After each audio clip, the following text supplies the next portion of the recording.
Gracias por seguir con nosotros. Ahora vamos a Venezuela porque la estatal de petróleos, PDVSA, suma un escándalo más a su larga lista. Luego que los directivos dieran a conocer el más reciente informe de la gestión anual de la compañía, en el cual aseguraron que sus ganancias en 2014 llegaron a los 128.439 millones de dólares. Expertos en análisis financiero, como la organización Inter-American Trends, revelaron que las cifras son infladas debido a que el valor real de la renta petrolera estaría sobre los 70.000 millones de dólares. El presunto maquillaje de estos números se estaría presentando con el objetivo de engañar a los inversionistas de Wall Street, que prevén un peligro en la manera como se está manejando uno de los activos más importantes para la nación bolivariana. Y le damos la bienvenida a Antonio de la Cruz, director ejecutivo de Inter-American Trends, organización que precisamente reveló el presunto maquillaje de cifras por parte de la estatal PDVSA. Él está con nosotros desde Washington, D.C. Una buena tarde, bienvenido. Buenas tardes, Carlos, y a la audiencia de N24 en Centroamérica, el Caribe y Suramérica.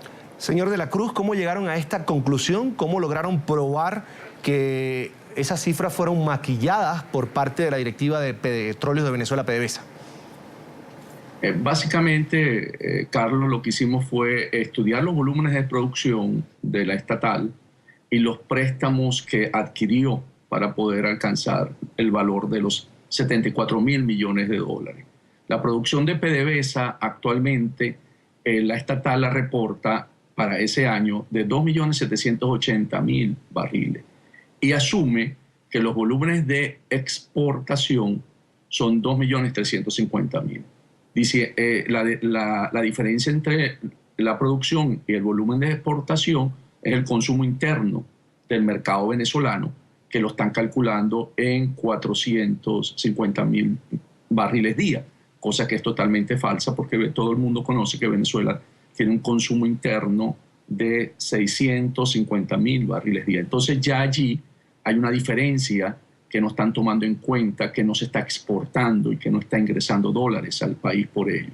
El número que nosotros manejamos como producción real son 2.550.000 barriles, reconocidos por la OPEP y la Unión y la Agencia de Información de Administración de los Estados Unidos.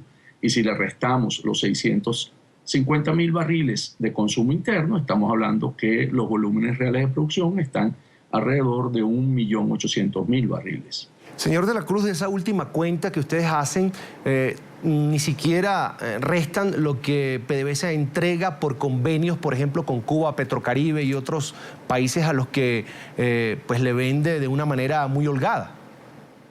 Eso es muy cierto, Carlos, que es que cuando vamos a ver el volumen de ingresos netos de dólares a la nación, hay que descontárselo, como tú lo has señalado, porque la producción que Venezuela entrega a Petrocaribe es subsidiada, por lo tanto no recibe esos dólares en ese año, sino en un financiamiento que tiene de 25 años. Y la producción que envía Cuba no recibe, pero ahí sí lo recibe supuestamente con el intercambio de servicios de los cubanos que se encuentran en Venezuela. No recibe absolutamente nada de dólares.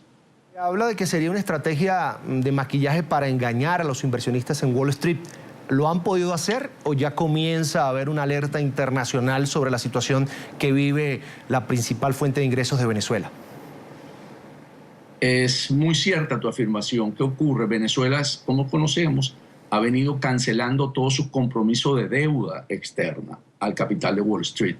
Por lo tanto, el capital de Wall Street no le entrega un préstamo o no le reconoce los bonos emitidos, la emisión de bonos que quiere emitir Venezuela para poder financiar su su capacidad de no tener dólares, y por lo tanto necesitan hacer creer en el mercado de Wall Street que la estatal sigue ingresando los volúmenes de dólares necesarios para tener confianza, porque el gobierno venezolano en ese sentido hoy es la mayor tasa de riesgo a nivel de bolsa, la que tiene ahorita el Estado venezolano.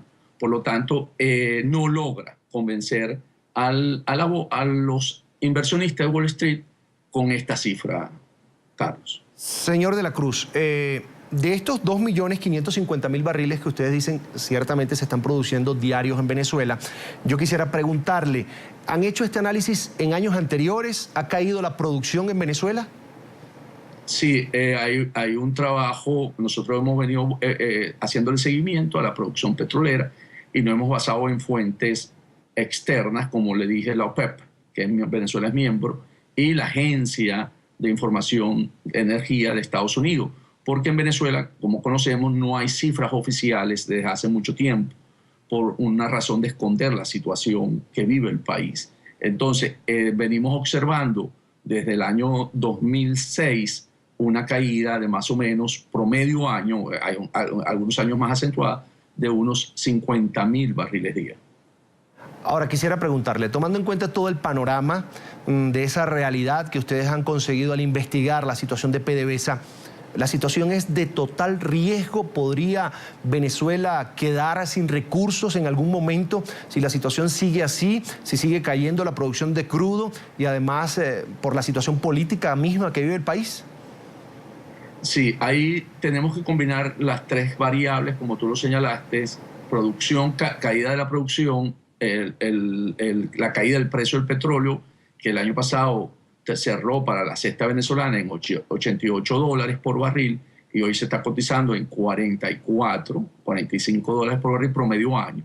Entonces, con una caída del 50% del precio del petróleo significa un alto impacto para los ingresos de divisas del país, que para este año lo estamos estimando en 31.000 millones como global. Pero cuando hacemos lo que tú mencionaste, deducimos los volúmenes exportados a Petrocaribe y a Cuba, eso se va a convertir realmente alrededor de 20.000 millones de dólares, con lo cual Venezuela no tiene capacidad para sostener la parte de importaciones, la parte de pagos a deudores externos. Entonces, por eso es la gran crisis que atraviesa Venezuela en cuanto a cuenta corriente, la escasez de dólares que el gobierno no tiene. Señor de la Cruz, ¿en cuánto tiempo, si se puede hacer una estimación, Venezuela podría quedar ya a un paso del precipicio? Bueno, si vemos desde el punto de vista de Wall Street, que al paso del precipicio sería el default de no pagar la deuda, viéndolo desde el punto de vista de ese riesgo, Venezuela en el 2016 la probabilidad de quedar en default es sumamente alta, porque este año ha venido vendiendo activos propios. Por ejemplo, empeñó el oro, 1.500 millones hace 3 semanas, ¿verdad? Quiere decir que parte de las reservas en oro que tiene Venezuela, que tenía afuera, las empeñó para recibir 1.500 millones de dólares.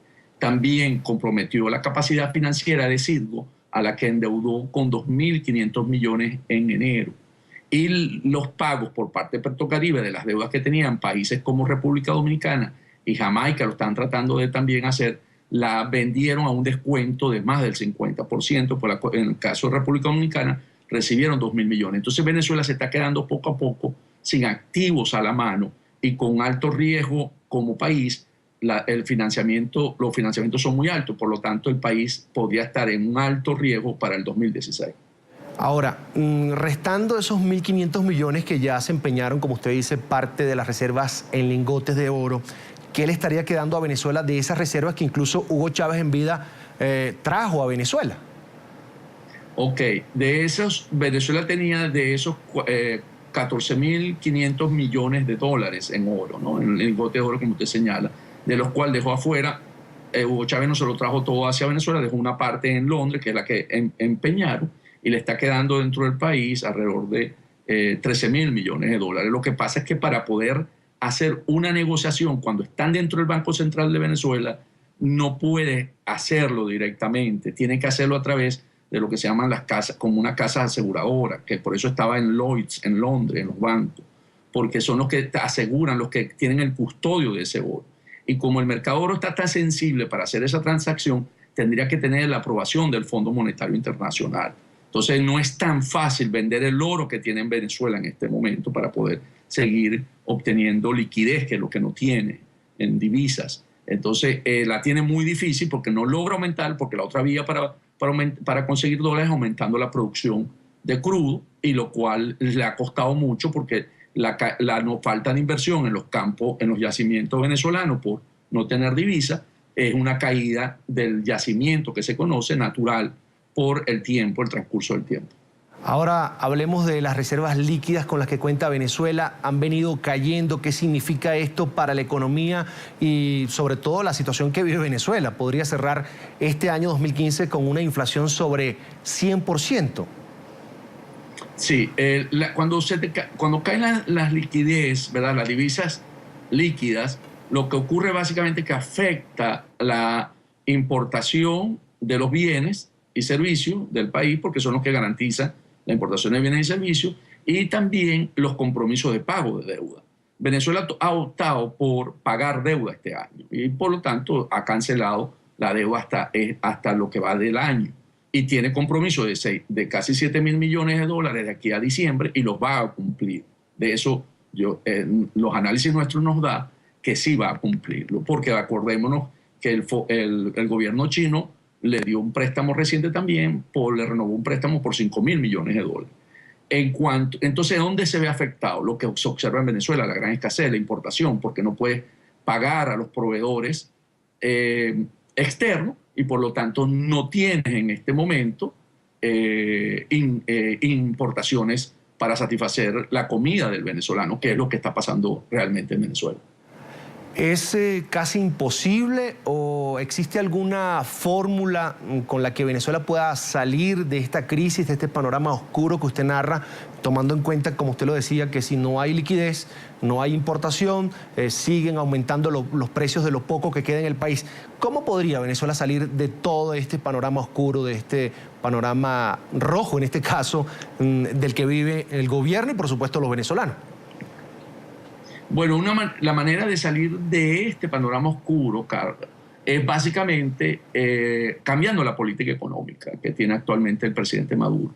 La política económica tendría que estar orientada a reconocer el gran diferencial del precio de la gasolina que ocurre en Venezuela, como sabemos, vale centavos de dólares un galón. Entonces, ahí hay un subsidio muy alto que Venezuela tiene que cerrar esa brecha. La otra manera, otra forma de hacerlo también es a través de sincerar los tres cambios que en Venezuela, los tres mercados de cambio de divisas que existen en Venezuela, porque hay una distorsión muy alta y por lo tanto no permite confianza en los inversionistas para traer capitales a Venezuela y porque no puede sacar sus dólares, primero porque hay un control de cambio y segundo porque hay tres tasas de cambio. Entonces al final no sabe si la va a sacar al cambio de Sencues, que es 6.30, al cambio de SICAD, que no se consigue, o al cambio de CIMADI, que tampoco. La gente del mercado negro, como usted conoce, está alrededor de los 280 bolívares por dólar. Entonces, realmente no es para los inversionistas atractivo llevar capitales a Venezuela. Entonces, esa distorsión tiene que rectificar el gobierno de Maduro para ir creando esa confianza e ir cerrando el comportamiento que la economía necesita desde el punto de vista de funcionamiento como reglas claras, porque en Venezuela en este momento las reglas económicas no son claras. Agradecemos a Antonio de la Cruz, director ejecutivo de Inter-American Trends, organización que reveló el presunto maquillaje de cifras por parte de la estatal PDVSA. Gracias por estar con nosotros en la tarde, fin de semana. Muchas gracias, Carlos. Un placer.